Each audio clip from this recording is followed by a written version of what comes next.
ರಾಮನಗರ ಜಿಲ್ಲೆಯನ್ನ ಬೆಂಗಳೂರು ದಕ್ಷಿಣ ಜಿಲ್ಲೆ ಅಂತೇಳಿ ಮರುನಾಮಕರಣ ಮಾಡಬೇಕು ಅಂತೇಳಿ ಈಗಾಗಲೇ ಡಿಸಿಎಂ ಡಿ ಕೆ ಶಿವಕುಮಾರ್ ಅವರ ನೇತೃತ್ವದಲ್ಲಿ ರಾಮನಗರ ಜಿಲ್ಲೆಯ ಕಾಂಗ್ರೆಸ್ ನಾಯಕರು ಸಿಎಂ ಸಿದ್ದರಾಮಯ್ಯನವರನ್ನ ಭೇಟಿಯನ್ನ ಮಾಡಿದ್ದಾರೆ. ಈ ವಿಚಾರವಾಗಿ ಬೆಂಗಳೂರು ಗ್ರಾಮಾಂತರ ಲೋಕಸಭಾ ಕ್ಷೇತ್ರದ ಸಂಸದರಾಗಿರುವಂತಹ ಡಾಕ್ಟರ್ ಸಿ ಎನ್ ಮಂಜುನಾಥ್ ಅವರು ಸಿಎಂಗೆ ಪತ್ರ ಕೊಡುವ ಮೂಲಕ ವಿರೋಧವನ್ನ ವ್ಯಕ್ತಪಡಿಸಿದ್ದಾರೆ. ಈಗ ಅವರೇ ನಮ್ಮ ಜೊತೆಗಿದ್ದಾರೆ, ಅವ್ರನ್ನ ಈ ಬಗ್ಗೆ ಮಾತನಾಡ್ಸೋಣ. ಸರ್, ಈಗ ರಾಮನಗರ ಜಿಲ್ಲೆ ಬೆಂಗಳೂರು ದಕ್ಷಿಣ ಜಿಲ್ಲೆ ಆದ್ರೆ ಸಮಸ್ಯೆ ಏನಿದೆ, ಇದರ ಆಗು ಹೋಗುಗಳನ್ನ ಹೇಗೆ ಲೆಕ್ಕಾಚಾರ ಮಾಡಿದ್ರಿ?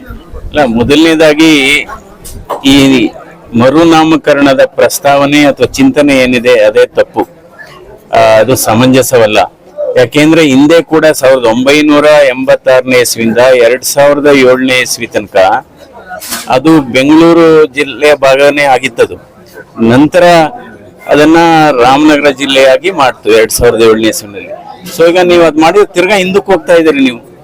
ಸೊ ಜೊತೆಗೆ ಕೇವಲ ಹೆಸರನ್ನ ಬದಲಾಯಿಸೋದ್ರಿಂದ ಅಭಿವೃದ್ಧಿ ಆಗಲ್ಲ, ಇದಕ್ಕೆ ರಾಜಕೀಯ ಇಚ್ಛಾಶಕ್ತಿ ಬೇಕಾಗುತ್ತೆ. ನಂತರ ಈಗ ಆಲ್ರೆಡಿ ಬೆಂಗಳೂರು ನಗರದ ಒಳಗಡೆನೆ ಏನಿದೆ, ಒಂದು ಬೆಂಗಳೂರು ದಕ್ಷಿಣ ಲೋಕಸಭಾ ಕ್ಷೇತ್ರ ಇದೆ, ಅದರೊಳಗಡೆ ಬೆಂಗಳೂರು ದಕ್ಷಿಣ ತಾಲೂಕಿದೆ. ಇನ್ನ ಅದ್ರ ಜೊತೆಗೆ ನೀವು ಇನ್ನೊಂದು ಈ ರಾಮನಗರ ಜಿಲ್ಲೆನ ನೀವು ಮರುನಾಮಕರಣ ಮಾಡಿ ಬೆಂಗಳೂರು ದಕ್ಷಿಣ ಜಿಲ್ಲೆ ಅಂತ ನೀವು ಮಾಡಿದ್ರೆ ಜನರಿಗೆ ಗೊಂದಲ. ಏನ್ ದಕ್ಷಿಣ ಜಿಲ್ಲೆ ಯಾವುದು, ದಕ್ಷಿಣ ತಾಲೂಕು ಯಾವುದು, ದಕ್ಷಿಣ ಸಂಸದರ ಕ್ಷೇತ್ರ ಆಗ್ಬೋದು. ನಂತರ ಅದರಿಂದ ಏನು ಪ್ರಯೋಜನ ಆಗಲ್ಲ, ಹೆಸರು ಬದಲಾವಣೆ ನಿಮಗೆ ಅದನ್ನ ಅಭಿವೃದ್ಧಿ. ಈಗ ನೋಡಿ, ಈಗ ಡಿ ಕೆ ಶಿವಕುಮಾರ್ ಅವರು ಒಂದು ವಿಚಾರವನ್ನ ಬಹಳ ಒತ್ತಿ ಹೇಳ್ತಾ ಇದ್ದಾರೆ. ಅಂದ್ರೆ ಬ್ರ್ಯಾಂಡ್ ಬೆಂಗಳೂರಿನ ರೀತಿಯಲ್ಲಿ ನಾವು ರಾಮನಗರ ಜಿಲ್ಲೆಯನ್ನ ಅಭಿವೃದ್ಧಿ ಮಾಡ್ತೇವೆ, ಇಲ್ಲಿನ ಭೂಮಿಗಳ ಬೆಲೆ ದುಪ್ಪಟ್ಟಾಗ್ತದೆ, ಇದರಿಂದಾಗಿ ಕೈಗಾರಿಕೋದ್ಯಮಿಗಳು ಬಹಳಷ್ಟು ಇಲ್ಲಿ ಸ್ಥಾಪನೆ ಆಗ್ತವೆ, ಸಾವಿರಾರು ಜನ ಯುವಕರಿಗೆ ಉದ್ಯೋಗ ಸೃಷ್ಟಿ ಆಗ್ತದೆ.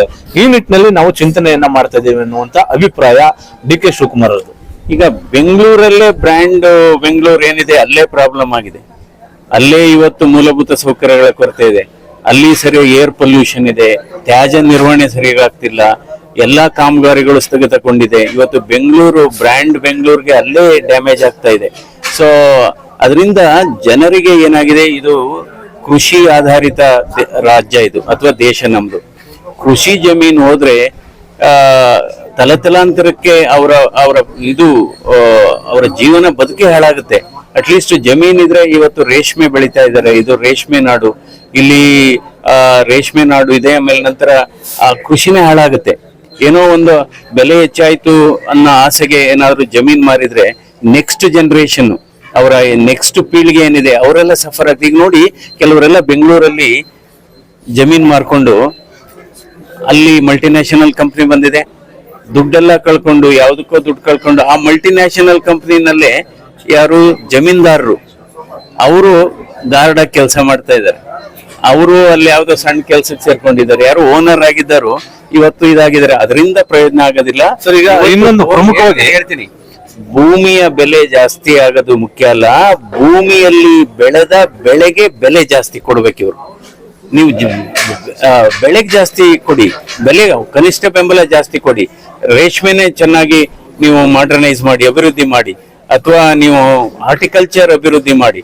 ಹೀಗಾಗಾದ್ರೆ ಈಗ ಬೇರೆ ಜಿಲ್ಲೆಗಳು, ಈಗ ತುಮಕೂರು ಅಭಿವೃದ್ಧಿ ಆಗಿದೆ. ಅದೇ ವಿಚಾರವಾಗಿ ಸರ್, ಈಗ ರಾಮನಗರ ಜಿಲ್ಲೆಯನ್ನ ಬೆಂಗಳೂರು ದಕ್ಷಿಣ ಅಂತ ಮಾಡಿದ್ರೆ ಈಗ ಪಕ್ಕದ ಕೋಲಾರ ಆಗಿರ್ಬೋದು, ಚಿಕ್ಕಬಳ್ಳಾಪುರ ಆಗಿರ್ಬೋದು, ಈ ನಿಟ್ಟಿನಲ್ಲಿ ಅಂದ್ರೆ ಬೆಂಗಳೂರಿಗೆ ಅಂಟ್ಕೊಂಡಿರುವಂತ ಏನು ತಾಲೂಕುಗಳು, ಜಿಲ್ಲಾ ಕೇಂದ್ರಗಳಿದಾವೆ, ಅವರು ಕೂಡ ಒತ್ತಾಯ ಮಾಡಿದ್ರೆ ಆಗಿನ ಪರಿಸ್ಥಿತಿ ಏನಾಗ್ಬೋದು ಸರ್? ಹೌದು, ಅದಕ್ಕೋಸ್ಕರ ಇದೆಲ್ಲ ಸರಿ ಇಲ್ಲ, ಸಮಂಜಸ ಇಲ್ಲ ಇದು.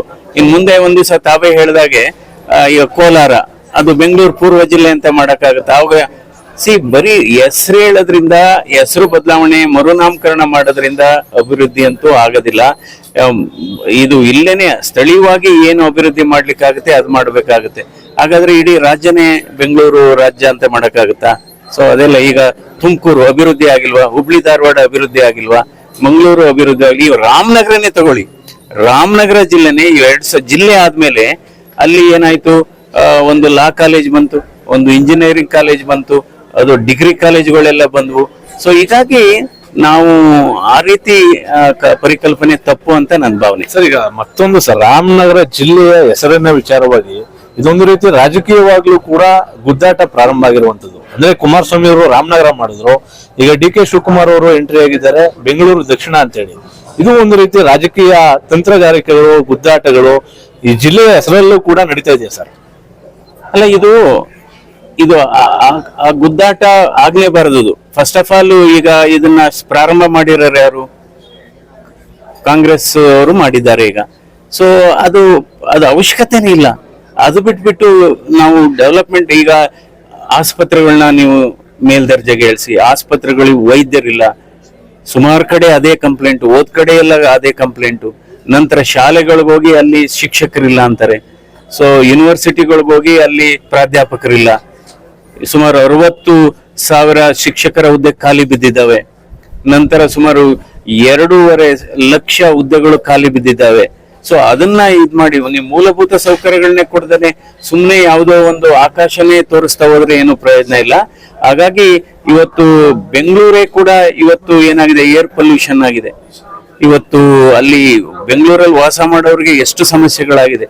ನೀರ್ ಸಿಗ್ತಾ ಇಲ್ಲ, ರೋಡ್ಗಳು ಸರಿ ಇಲ್ಲ, ಎಲ್ಲ ಟ್ರಾಫಿಕ್ ಜಾಮ್ ಆಗಿದೆ. ಸೊ ಈಗಲೇ ಅದಕ್ಕೆ ಕೆಟ್ಟ ಹೆಸರು ಬರ್ತಾ ಇದೆ. ಸೊ ಅದರಿಂದ ಈ ಬ್ರ್ಯಾಂಡ್ ಬೆಂಗಳೂರು ಅನ್ನೋದನ್ನ ಅದು ಆ ಕಲ್ಪನೆನೇ ತಪ್ಪು. ನಾವು ಈಗ ಕೈಗಾರಿಕೋದ್ಯಮ, ಈಗ ಜಿಲ್ಲೆ ಮಾಡಿದ ಕೂಡಲೇ ಕೈಗಾರಿಕೆ ಬಂದ್ಬಿಡುತ್ತಾ? ಜಿಲ್ಲೆ ಮಾಡ್ದೇನೆ ತರ್ಬೋದಲ್ಲ. ಈಗ ಜಿಲ್ಲೆ ಹೆಸರು ಬದಲಾಯಿಸ್ತೇನೆ.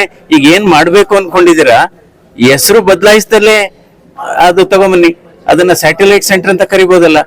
Ramanagara can be called as satellite centre, ಅಥವಾ ನಿಮ್ಮ ಇದು Yelahanka can be called as satellite centre. ನೀವ್ ಏನ್ ಮಾಡ್ಬೇಕು ಅನ್ಕೊಂಡಿದ್ದೀರಾ, ಹೆಸರು ಮರುನಾಮಕರಣ ಮಾಡ್ದೇನೆ ಮಾಡ್ಬೋದಲ್ಲ. ಸರ್, ಕೊನೆ ಪ್ರಶ್ನೆ. ಈಗ ತಾವು ಕೂಡ ಸಿಎಂ ಸಿದ್ದರಾಮಯ್ಯನವರಿಗೆ ಪತ್ರವನ್ನು ಬರೆದು ಮನವಿ ಮಾಡಿದ್ರಿ. ಒಂದು ವೇಳೆ ಭವಿಷ್ಯದಲ್ಲಿ ಹೆಸರು ಬದಲಾವಣೆ ಆದ್ರೆ ನಿಮ್ಮ ಮತ್ತೆ ನಿಮ್ಮ ಪಕ್ಷದ ನಿಲುವು ಏನಿರ್ತದೆ? ಇದು ಜನರಿಗೇನೆ ಇಷ್ಟ ಇಲ್ಲ. ಇದು ಈ ರಾಮನಗರ ಅನ್ನುವ ಇದು ಏನು ಹೆಸರಿದೆ, ಅದು ಭಾವನಾತ್ಮಕವಾಗಿ ಜನರಿಗೆ ಅಟ್ಯಾಚ್ಮೆಂಟ್ ಇದೆ. ಸೊ ಜನರೇ ಇದಕ್ಕೆ ವಿರೋಧ ವ್ಯಕ್ತಪಡಿಸ್ತಾರೆ. ಜನರೇ ಕೂಡ ಇದ್ರ ಬಗ್ಗೆ ಹೋರಾಟ ಮಾಡ್ತಾರೆ. ನಿಮ್ಮ ಮತ್ತೆ ನಿಮ್ಮ ಪಕ್ಷದ ನಿಲುವೇನು ಸರ್?